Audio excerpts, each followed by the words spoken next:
Good afternoon sir. Good afternoon to all. Try करो इस question को।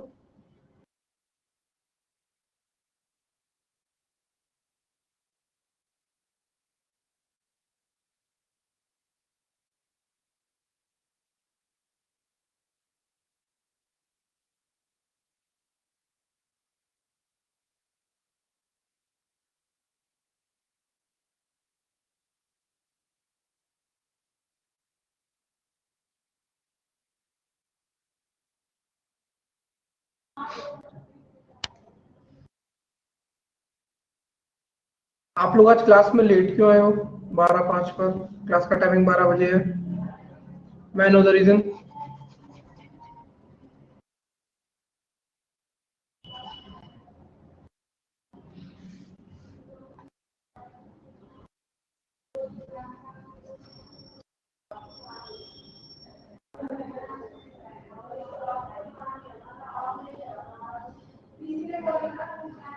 It's good afternoon, Ravneet. Good afternoon.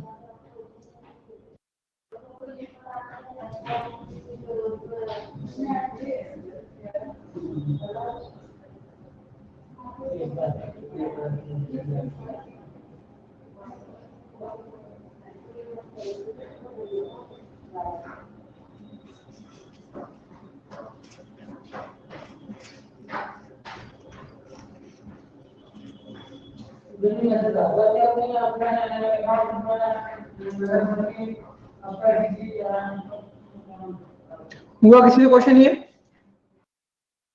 हुआ question? उमंग, Swati, Manisha sir कर रहे हैं। देख रहे हैं।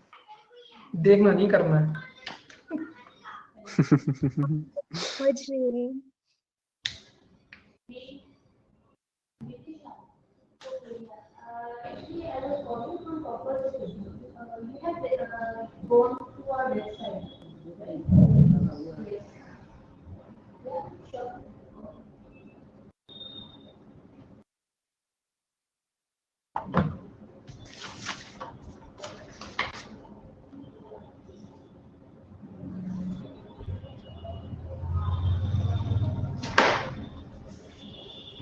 चलो, बहुत देख लिया आपने, अब मैं भी देख लूं उसे। 14 persons, that is A, B, C, D, E, F, G, M, N, O, P, Q, R, S are sitting in two parallel rows such that A, B, C, D, E, F and G sits in row 1 faces towards the south direction, है ना? तो south direction का मतलब यहाँ पे कौन कौन है ये लोग? A से G तक।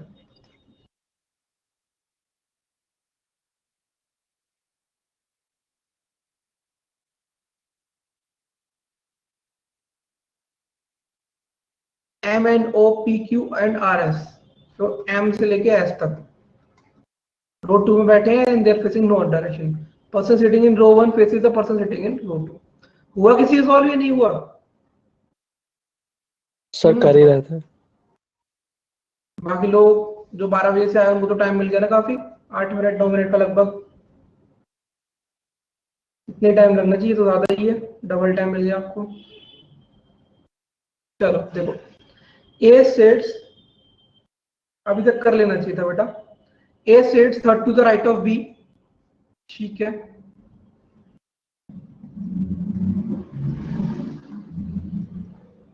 Either B और A sits at the end of the row.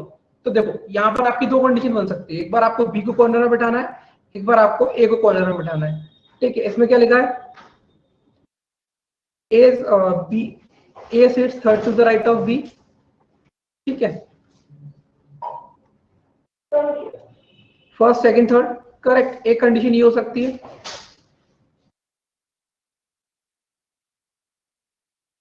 एक कंडीशन कौन सी हो सकती है आपकी, ये राइट। एक बार आपको आपने ए को कॉर्नर में बिठाया, एक बार आपने बी को कॉर्नर में बिठाया, करेक्ट। कोई दिक्कत, किसी को परेशानी यहाँ तक? No sir. बाकी लोग अपनी लगता भी कौन सी मुद्रा में, नींद मुद्रा में। मित्र मुद्रा। उठ जाओ मित्रों। ए भाई और सिट्स बहन। थर्ड, नहीं ओनली मित्रों। A sits third to the right of B, either B और A sits at the end of the row, ठीक है। N sits third to the right of O, N sits third to the right of O, okay. Neither N nor O faces A and B, तो N और O में से कोई भी ए और B को फेस नहीं कर रहा, ठीक है। द वन हु फेसेस, ये हो गया ना, तो neither N nor O faces A and B. The one who faces C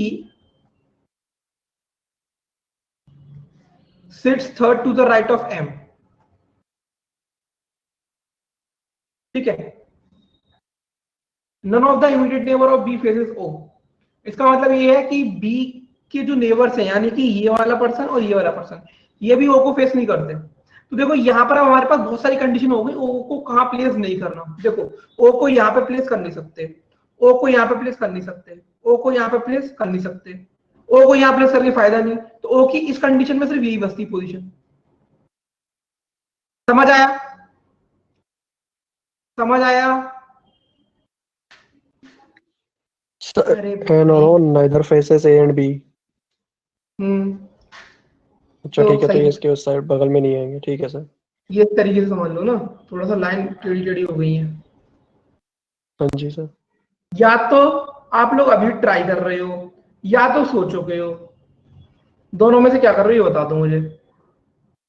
sir मैं तो रिया, देख रहा हूँ जो आप बना रहे हैं। अमित, महक, इंदु, उमंग, जौशंकर भट्टाचार्य, ट्राई कर रहे हो सर? जा, अभी मैंने टाइम दिया ना ट्राई करने को, अब सुनते चलो सर चुपचाप। Yes sir. ठीक है, ओके। तो अब ये वाली कंडीशन यहाँ पे सेटिस्फाई कर दी। अब इस वाले केस में ये कंडीशन कैसे सेटिस्फाई करेंगे वो भी देखेंगे। देखो जो ओ है, यहाँ पर क्या लिखा है, that none of the immediate neighbour of B faces O, ठीक है। बी, ओ यहाँ नहीं आ सकता, ओ यहाँ नहीं आ सकता, ठीक है। ओ को यहाँ प्लेस करके कोई फायदा नहीं, ओ को यहाँ प्लेस कर नहीं सकते, ठीक। अगर आप ओ को यहाँ प्लेस करते हो तो देखो फर्स्ट सेकंड थर्ड एन यहाँ आ जाएगा, ठीक है। ओ को यहाँ प्लेस करोगे तो, अब देखो ओ को अगर यहाँ प्लेस करते हो तो फर्स्ट सेकंड थर्ड एन, तो जो एक पॉइंट क्या है, ए के सामने एन नहीं आना चाहिए, तो ए के सामने एन आ जाएगा। लेकिन अगर मैं ओ को यहाँ प्लेस करता हूँ, देखो एक जो केस वन है, इसमें इस पर्टिकुलर चीज की दो कंडीशन दिख रही है मुझे। ओ को यहाँ प्लेस करता हूँ तो फर्स्ट सेकंड थर्ड एन यहाँ आ जाएगा। क्लियर है ये चीज? ये चीज क्लियर है यहाँ तक? इसको यहाँ से हटा रहा हूँ, ठीक है। ये दोनों कंडीशन मैंने पुट कर ली, ठीक है। ये वाली कंडीशन अभी होल्ड पे रखी है, यहां तक हो गया। अब देखो C sits third to the left of O, ये जो सी है कहां बैठा हुआ है, third to the left of O, ठीक है। O does not face F, अब O does not face F है, इसको पुट करके देखिए कंडीशन को। देखो O does not face F, अब मुझे क्या करना है कि एफ के थर्ड लेफ्ट में सी को रखना है, करेक्ट।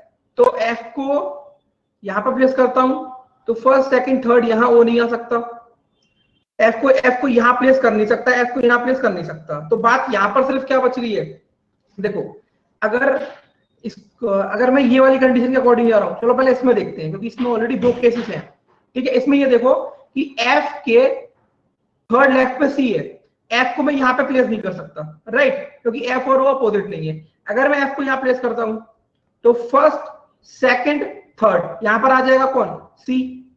एफ को यहां प्लेस कर नहीं सकता, तो एफ को यहां प्लेस करने का कोई फायदा नहीं है क्योंकि ये एफ के लेफ्ट में सी चाहिए, ठीक है। और आपको पता है ऊपर की तरफ जब लेफ्ट और राइट क्या होते हैं, इंटरचेंज हो जाती है। अब देखो सी के सामने जो पर्सन बैठा है वो पर्सन एम के थर्ड लेफ्ट में बैठा है, इसका मतलब एम यहां आ जाएगा। क्या ये चीज क्लियर हुई? इस वाले कंडीशन में ये चीज क्लियर हुई?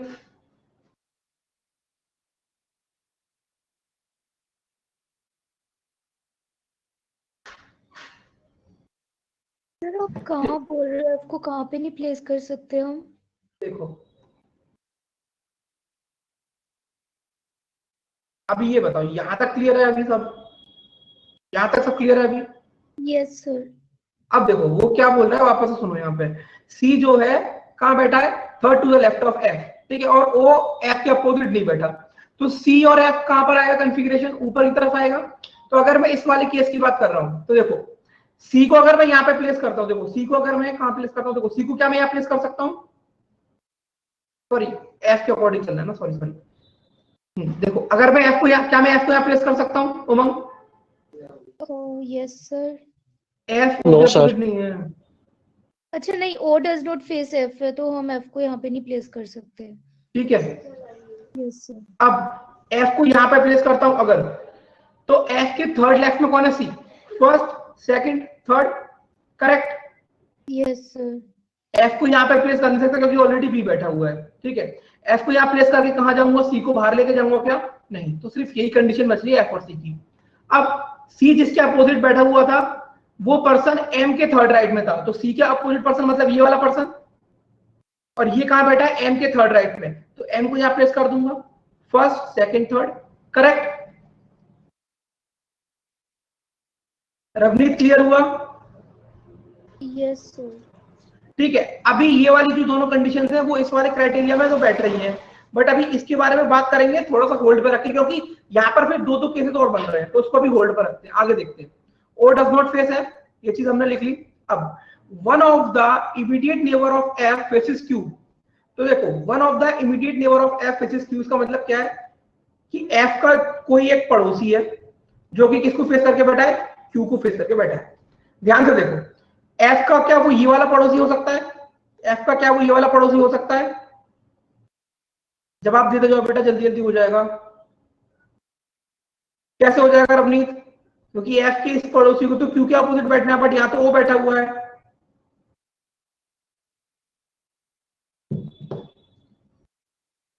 बेटा समझ में नहीं आ रहा तो बोलो, बोलना तो पड़ेगा।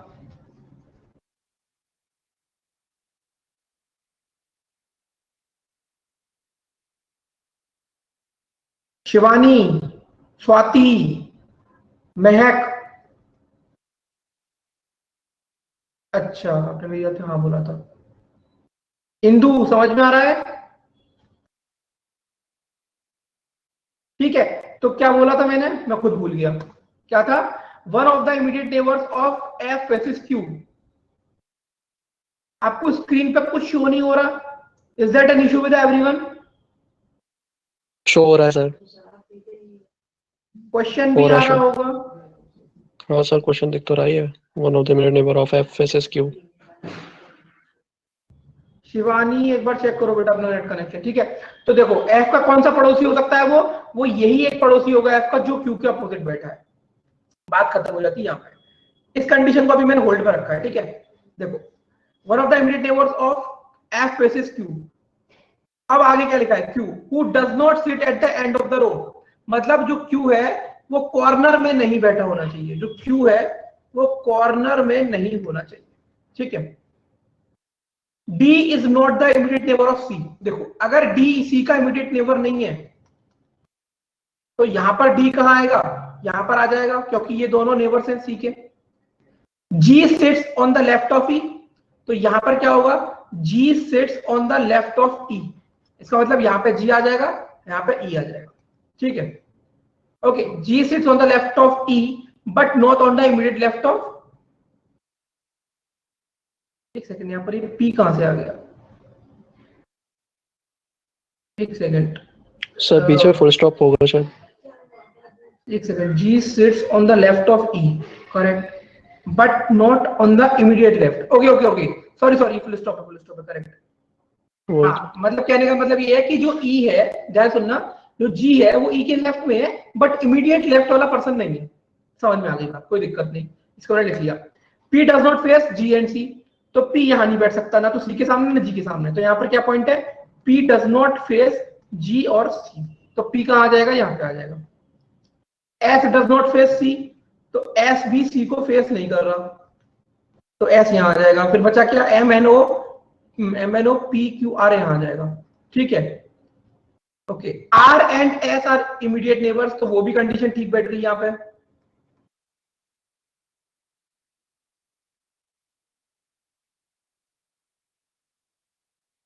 ई does not sit at the end of the row, तो ई आपका कहां, कॉर्नर में नहीं बैठा, ये बात भी ठीक चल रही है अभी तक।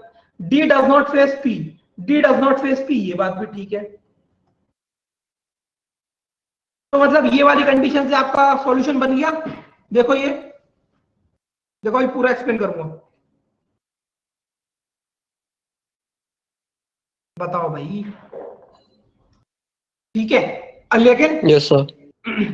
आपकी अंडरस्टैंडिंग अभी उतनी क्लियर नहीं होगी, अभी आपकी अंडरस्टैंडिंग और क्लियर होगी, थोड़ा ध्यान देना इधर।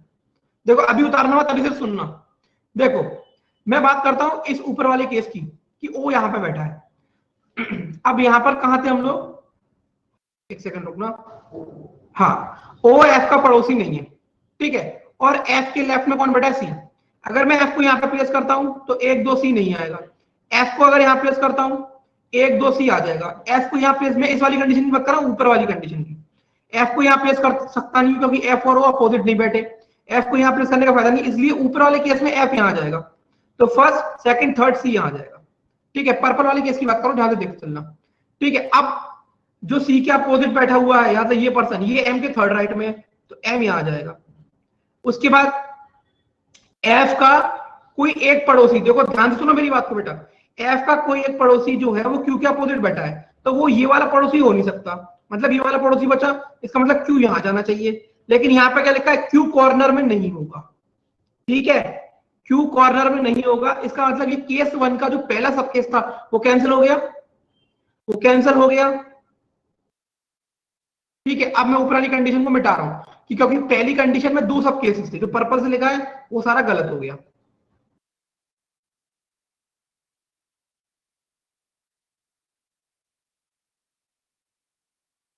अब एन आ जाएगा यहां पे और ओ आ जाएगा यहां पे।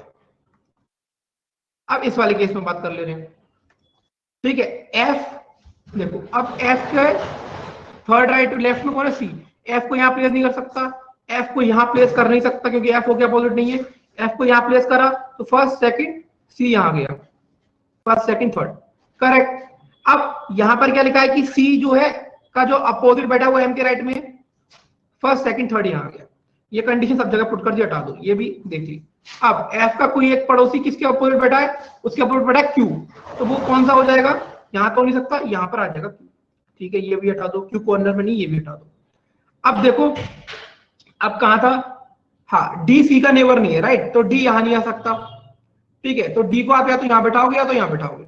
अभी इसको होल्ड पर रखते हैं। देखो अब आर और एस नेबर्स थे, तो आर और एस तो यहीं आने हैं, तो बच गया कौन, आपका पी बच गया, करेक्ट, तो पी आ जाएगा यहां पे। अब देखते चलना ध्यान से, ओके। यहां पर और भी लिखा था क्या, एक सेकेंड, कंडीशन हमारी D does not face P, okay, D does not face P लिखा हुआ है, D does not face P, इसका मतलब डी का आना चाहिए यहां पे, ठीक है, ओके। उसके बाद ये क्या लिखा है, एम और एस के बीच में एक पर्सन, ऐसा नहीं, एम टू एस लिखा है, इसे काट लेते, ठीक है। डी और सी साथ में नहीं बैठे, वो हमने कर दिया। ई कॉर्नर में नहीं है, ओके। अब ई कॉर्नर में नहीं है, इसका मतलब ई आएगा यहाँ पे, और बच गया कौन इसमें हमारा, यहाँ पे जी बच गया, जी आ जाएगा यहाँ पे। अब देखो यहाँ पे ध्यान से, कुछ भी कर लो, पी और जी एक दूसरे के अपोजिट बैठे हैं, पी और जी एक दूसरे के अपोजिट बैठे हैं यहाँ पे, यस और नो। और यहाँ पर क्या लिखा था कि P does not face G and C, लेकिन पी तो यहाँ बैठ ही गया ना, तो इसका मतलब ये केस इसलिए कैंसिल हुआ था। मैंने आपको पहले ही बता दिया कि सॉल्यूशन ये है, और ये जो केस बनी है ये कैंसिल कैसे हुए, समझ आया। देखो आप लोगों को कैसे इसमें स्पीड बढ़ेगी, जब आप लोग प्रैक्टिस करोगे तब आप वेरिएबल्स को उठा उठा कर रख कर चेक करोगे, ठीक है।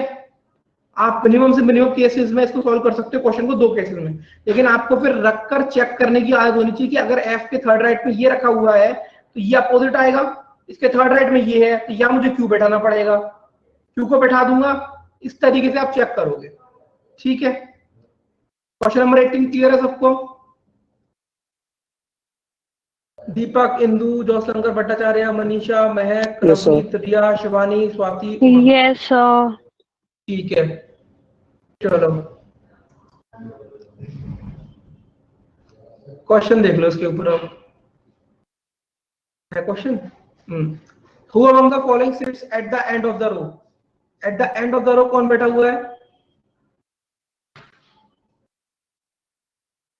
ए एस या पीजी? ए एस, क्योंकि पीजी वाला ऑप्शन नहीं है इसलिए ए एस करेक्ट हो जाएगा। ठीक है, ऑप्शन नंबर डी। चलो क्वेश्चन नंबर 19 ट्राई करो।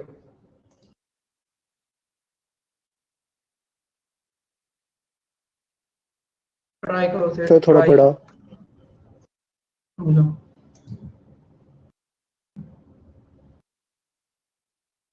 ठीक है, हाँ जी सर।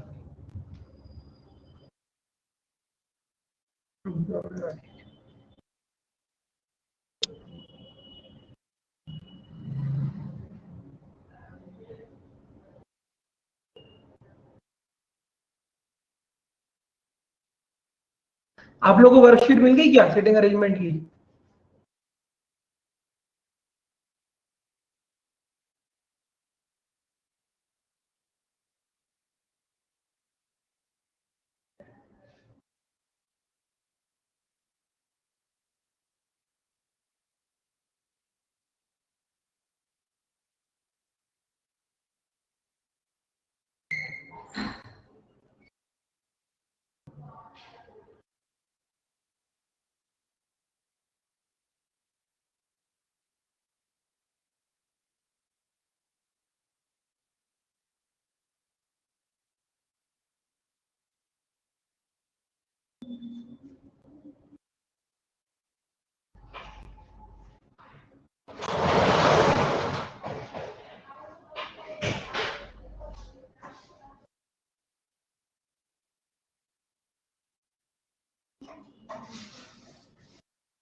ये जो सर उल्टा लगा के ये यहाँ लगा तो वो सिर के ऊपर तो वहाँ लग जाता है।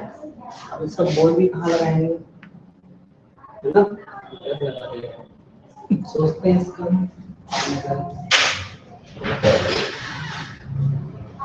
वर्कशीट मिली है आप लोगों को सिटिंग अरेंजमेंट की?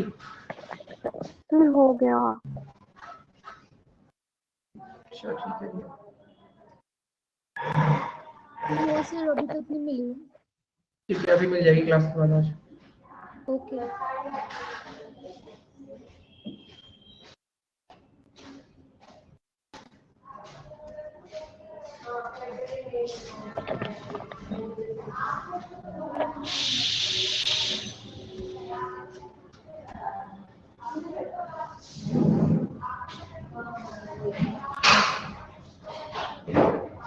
ओके, सॉल्व करें इसे।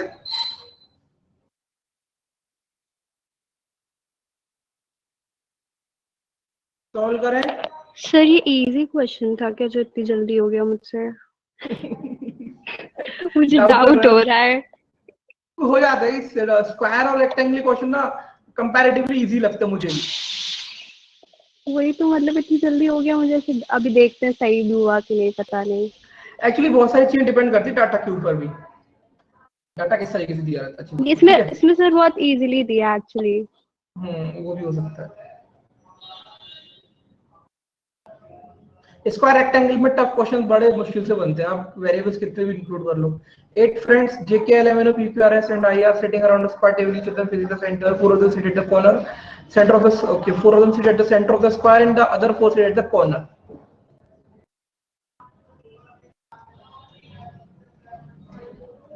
टेस्ट दिया था इस वीक आपने, लास्ट वीक आप लोगों ने?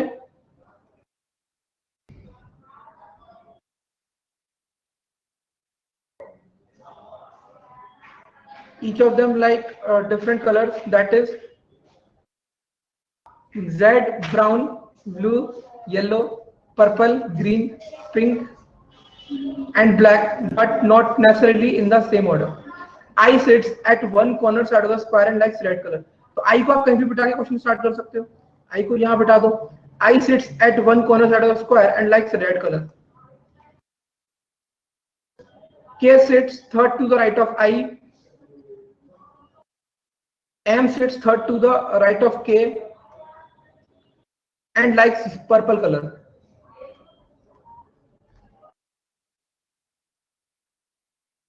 O sits immediate left of M and likes yellow color. N and J are immediate neighbors to each other and likes blue and brown color respectively. इसका मतलब N को blue पसंद है और J को brown पसंद है, तो दोनों को consecutively कहाँ पर रख सकते हैं, या तो यहाँ पे इन दोनों एक प्लेसेस पे. ठीक है, तो N को कौन सा कलर पसंद है, blue, और J को brown. The one who likes blue is not an immediate neighbor of the one who likes red. तो इसका मतलब N यहाँ नहीं आ सकता, N आएगा यहाँ पे, J आएगा यहाँ पे, क्योंकि N को blue पसंद है और blue is not the immediate neighbor of red. ठीक है. S is not an immediate neighbor of I, तो S यहाँ नहीं आ सकता, S यहाँ आ जाएगा.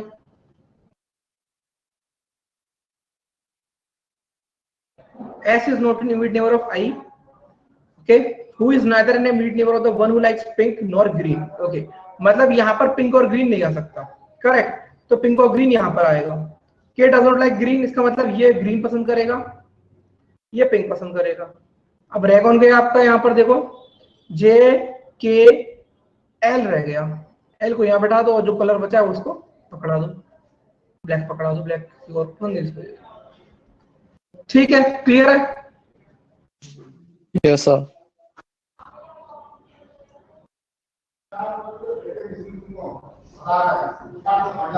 ठीक है. क्वेश्चन क्या है, हु लाइक्स ब्लैक कलर, तो ब्लैक कलर किसको पसंद है, L. L गायब हो गया यहाँ से, L. Next, who sits third to the left of the one, who sits third to the left of the one who likes pink color. तो पिंक कलर किसे पसंद है, I. तो फर्स्ट, सेकंड, थर्ड, तो I, और the one who likes red color.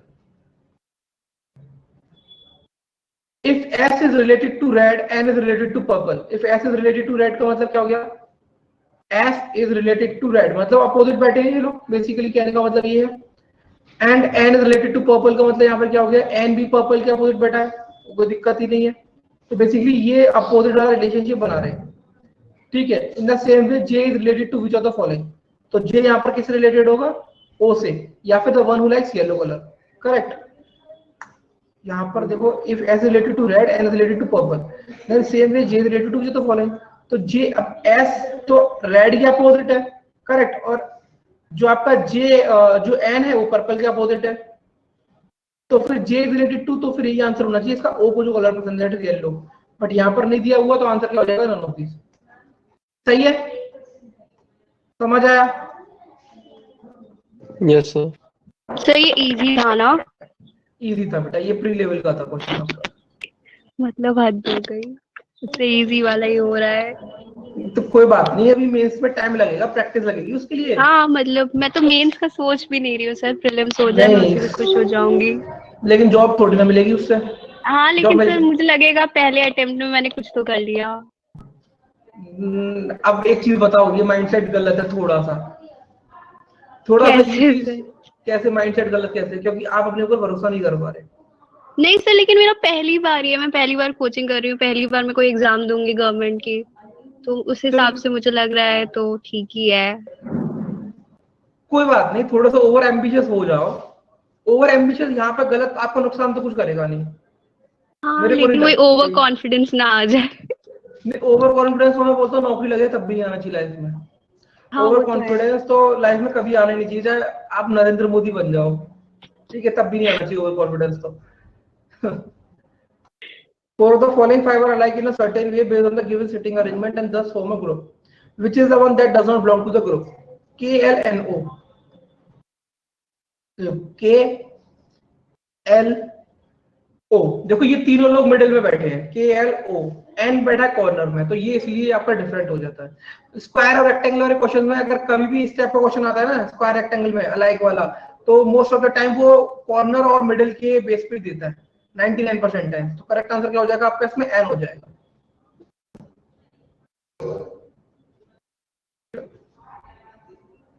Which of the following information is definitely true with respect to the given information? बताओ इसका answer, बताइए इसका आंसर।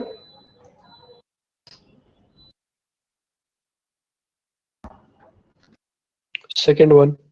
Oh, sorry. के सही हो रहा, sir J likes brown colour. J like Fourth one, sir. Fourth one. Yes, sir. ठीक है, जे लाइक ब्राउन करेक्ट। चलो ट्राई करो क्वेश्चन नंबर 20।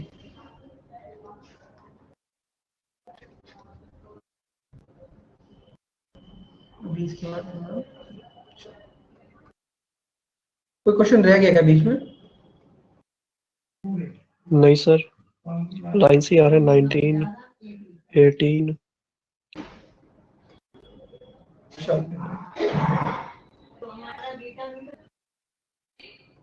चलो क्वेश्चन नंबर 20 ट्राई करो।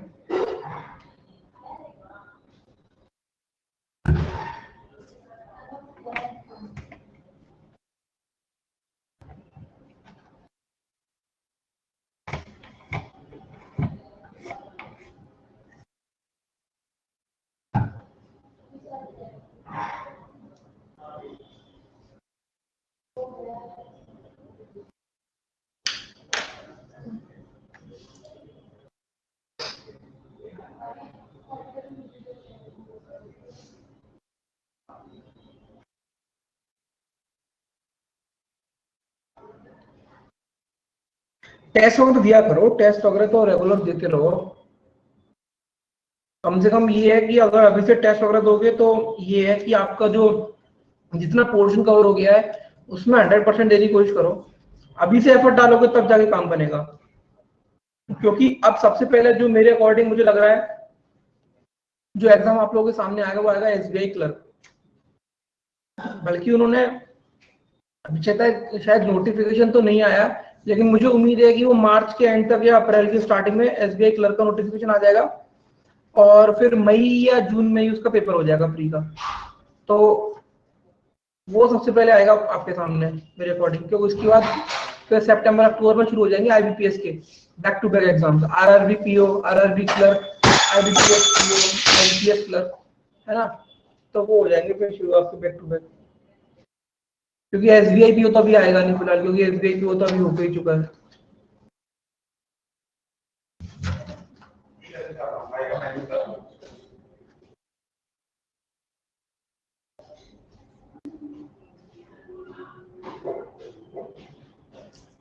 देखो अभी टेस्ट दिया करो, है ना, अब क्लास में डिस्कस किया करो, क्योंकि आप टेस्ट नहीं दे रहे हो तो आप खुद की एनालिसिस नहीं कर पा रहे, और जब खुद की एनालिसिस नहीं कर पा रहे, जब एनालिसिस नहीं कर पा रहे तो अपनी कमियों को पूछोगे कब, कैसे पूछोगे?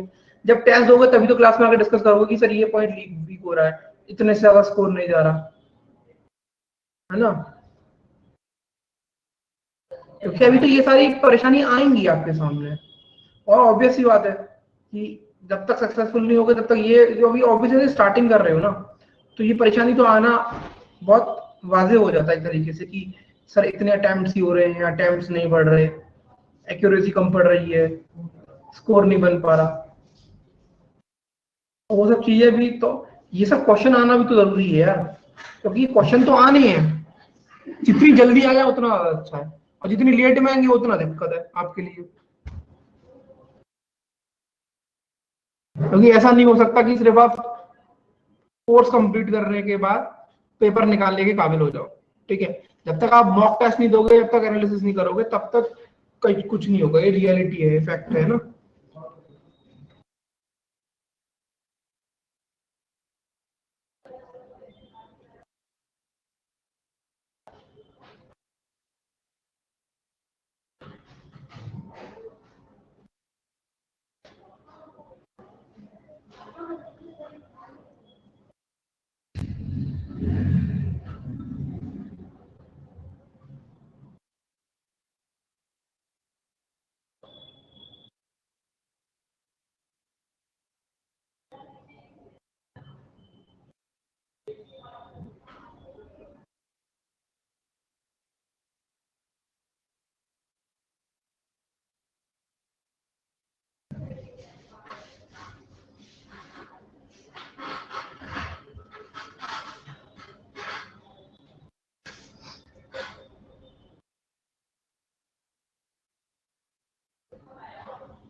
करे क्वेश्चन? चलो, रिया हुआ क्वेश्चन सॉल्व? उमंग, दीपक, यस सर, शिवानी? हो गया। ठीक है, वेरी गुड। चलो, study the following information carefully and answer the questions below. 8 people A, B, C, D, W, X, Y, and Z are sitting in a circle facing the center. All 8 people are from different places, that is Okla, Dwarka, Lajpat Nagar, Chanakyapuri, Saket, Mehrauli, Rohini and Karol Bagh. तो जो लोग दिल्ली से हैं उनको तो ये question थोड़ा सा अपना अपना लग रहा होगा, है ना? और जो आउट ऑफ दिल्ली है उनको थोड़ा क्वेश्चन लग रहा होगा ये कहाँ की जगह है, राइट? ये सारी जगह दिल्ली की तो है, राइट? नहीं sir, out of Yes. Delhi होके भी पता है सब दिल्ली का। अच्छा अच्छा, ओके, ठीक है, not in the same order. Saket बड़ा फेमस है। अच्छा, और क्या फेमस है? सरोजनी, करोल बाग, करोल बाग, करोल बाग। सरोजनी, सरोजनी तो है ही करोल इसमें। बाग, द्वारका।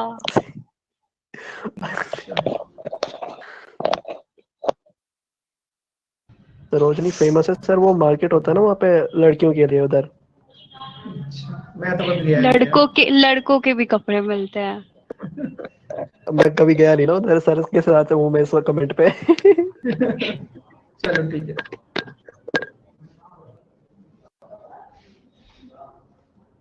ठीक है, ओके। कहाँ थे हम लोग? Okay, W sitting third to the left of Y. The person who is from Dwarka is to the immediate right of W.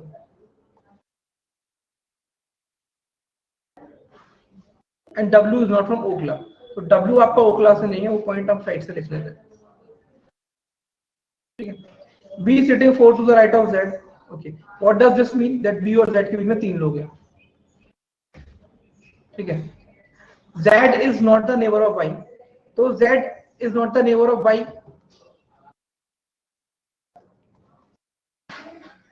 ठीक है, Z is not the neighbor of Y. Neither B nor Z is an immediate neighbor of W. ठीक है, ना तो B W का neighbour है, ना तो B Z का नेबर है, ठीक है, ठीक है। और B और Z के बीच में 3 लोग हैं। अब देखो यहाँ पे ध्यान से एक बार, इसका मतलब ये नहीं होगा कि B और Z दोनों ही W के नेबर्स नहीं है? हाँ, जो ही B और Z यहाँ पर क्या लिखा है, कहाँ गया point? Neither B nor Z से, हाँ इसका यही मतलब है, तो मैंने वो लिखा है अलग अलग बस, ठीक है। अब देखो यहाँ पर आप इसी को पुट कर सकते हो, B और Z के बीच में 3 लोग हैं, करेक्ट। तो देखो ये वाला पेयर, अगर मैं इसकी बात करता हूँ B और Z के, देखो ये वाला पेयर हो नहीं सकता, करेक्ट, ये वाला पेयर हो नहीं सकता, तो बचा क्या? या तो ये वाला पेयर बचा है या तो ये वाला पेयर बचा है, ठीक है। अब इस वाले पेयर में अगर आप देखो तो B को आप यहाँ पुट कर सकते हो, यहाँ पर आप पुट कर सकते हो B को, Z को यहाँ पुट करोगे क्योंकि Z को यहाँ पे पुट नहीं कर पाओगे। समझ आया ये बात? ये बात समझ में आई? Yes sir. क्योंकि अब नेक्स्ट क्या है, ये वाला पेयर हो नहीं सकता था, ये वाला पेयर हो नहीं सकता था, और ये वाला पेयर हो गया। अब ये वाला पेयर हो सकता है, तो चाहो तो आप इसको बना लो या फिर इस कंडीशन को होल्ड पर रख लो अभी, ठीक है, होल्ड पर रखना ज्यादा ठीक रहेगा। आगे देखते हैं, X is from Chanakyapuri and is sitting third to the right of the person from Dwarka, ठीक है। तो देखो द्वारका यहाँ पर है, तो फर्स्ट सेकंड थर्ड X यहाँ पे आ जाएगा, और ये कहां से है? चाणक्यपुरी से, ठीक है। X is from Chanakyapuri and is sitting third to the right of the person from Dwarka. The person from Mehroli is sitting second to the left of the person from Chanakyapuri, तो मेहरौली वाला पर्सन यहाँ पे आ जाएगा। The person from Rohini is sitting second to the left of W.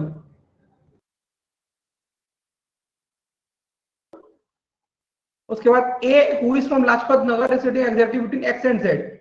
अब यहाँ पर ध्यान से देखोगे कि A who is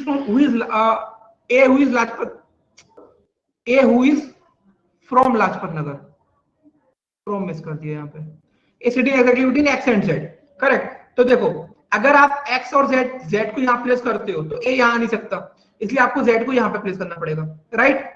यस और नो? Yes sir. तो आपका जो A है वो लाजपत नगर से यहाँ पे आ जाएगा। अब आपको इसलिए 2 कंडीशन की जरूरत नहीं थी क्योंकि ये चीज अपने आप पुट हो जाएगी, ठीक है। The person from Saket is sitting second to the right of the person from Lajpat Nagar, तो साकेत वाला पर्सन यहाँ आ जाएगा। C is sitting third to the left of X, first, second, third. अब अपने आप पुट हो जाएंगी चीजें, अब तो कुछ बचा ही नहीं, ठीक है। क्या था Z और B ना, तो Z यहाँ पर, B यहाँ आ जाएगा, C यहाँ पुट हो गया। बचा कौन है? देखो यहाँ पर Z और Y W बचा, Saket W W W W हो गया ना, W ये रहा। तो C बच, डी साकेत हो जाएगा। D डी साकेत हो जाएगा। साकेत।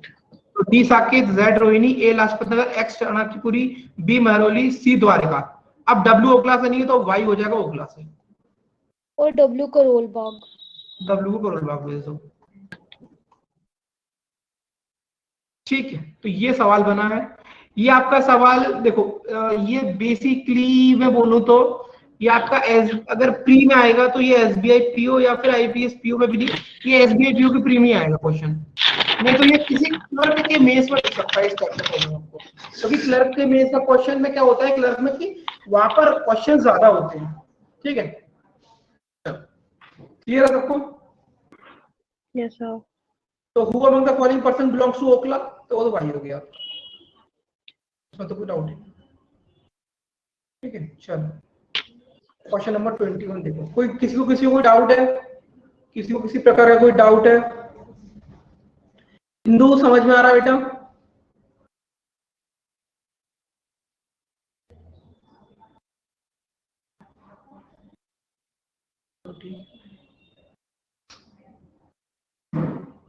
क्वेश्चन नंबर 21 ट्राई करो।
हुआ क्वेश्चन किसी से?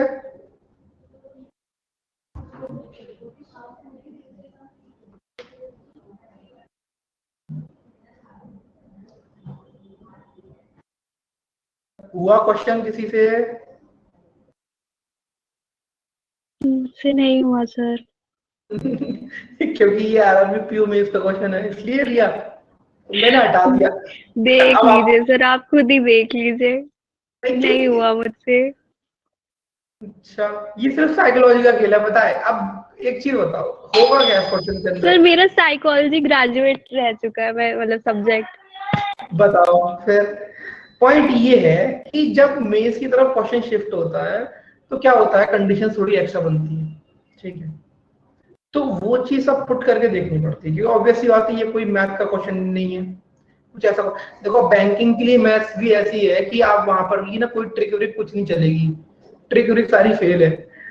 40-80% तो आपका क्या आता है, मैथ में भी डीआई आता है, 80% डीआई आता है मेंस के पेपर में, ठीक है। तो सब चीज फेल है, इसलिए बैंकिंग के लिए एक चीज इंपॉर्टेंट है कि आपको अप्लाई करना आना चाहिए अपने आप को, क्या वो रीजनिंग सेक्शन हो चाहे मैथ सेक्शन हो, ठीक है। और वहीं इंग्लिश की बात कर लो, कोई सिनोनिम कोई एंटोनिम कुछ नहीं आता, पैसेजेस आते हैं बड़े बड़े। तो बैंकिंग स्टूडेंट्स को अप्लाई करना आना चाहिए अपने आप को। अगर आप अप्लाई करना करोगे, हार नहीं मानोगे, तो क्वेश्चन का आंसर जरूर निकलेगा, ठीक है। इसलिए आज मैं इसका सॉल्यूशन नहीं दे रहा आपको, आप लोग इसको ट्राई करो। अभी देखो पहली चीज क्या, जब आप सीख रहे हो ना तो अभी टाइम मत देखना, कोशिश करना ये कन्वर्ट कैसे होगा।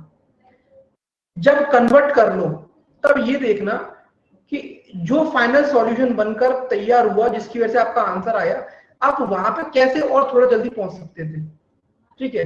क्या आपने क्वेश्चन, देखो एक तो होता है कि तरीका, अगर आप तरीका गलत स्टार्ट करते हो तो आपका टाइम वेस्ट होता है, लेकिन अगर आप सही तरीके से स्टार्ट करते हो क्वेश्चन को तो आपका टाइम सही बचता है। क्योंकि एक चीज होती है कि सही तरीके तक पहुंचना भी इंपॉर्टेंट होता है। अगर आप कुछ भी कर रहे हो तो ऑब्वियसली बात है आंसर नहीं आएगा, लेकिन तरीका सही है तो हाँ थोड़े टाइम तक आंसर जरूर आएगा, ठीक है। तो इस क्वेश्चन को अच्छा कितने लोगों ने कर लिया ये बताना? तो मेरा हो गया। उमंग कर लिया, very good Umang, keep it up, ठीक है। जो लोग नहीं कर पाए इसको वापस से ट्राई करना है इसको, ठीक है। बाकी इसको नेक्स्ट क्लास में हम लोग डिस्कस करेंगे, ठीक है। Okay sir, thank you. Thank you sir. अभी एक वर्कशीट में सेंड करवा रहा हूँ, वो वर्कशीट की भी प्रैक्टिस करना उसकी, ठीक है। बाकी इस टॉपिक को हम लोग नेक्स्ट क्लास में नेक्स्ट क्लास में कंप्लीट करने की कोशिश करेंगे, एंड देन उसके बाद नेक्स्ट टॉपिक स्टार्ट, ठीक है। चलो बाय बाय, टेक केयर।